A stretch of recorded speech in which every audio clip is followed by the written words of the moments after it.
If your Google storage is full, Gmail on your phone may be using most of it.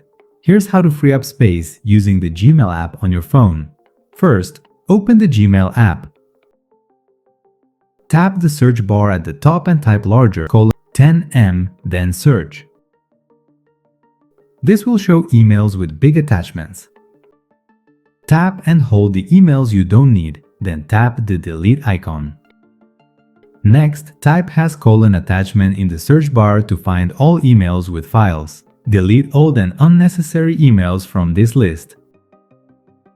After that, open the trash or bin folder in Gmail and tap empty trash or bin. This is important because deleted emails still use storage until the trash is cleared. That's it. By deleting large emails and emptying the trash, you can quickly free up Google storage space on your phone.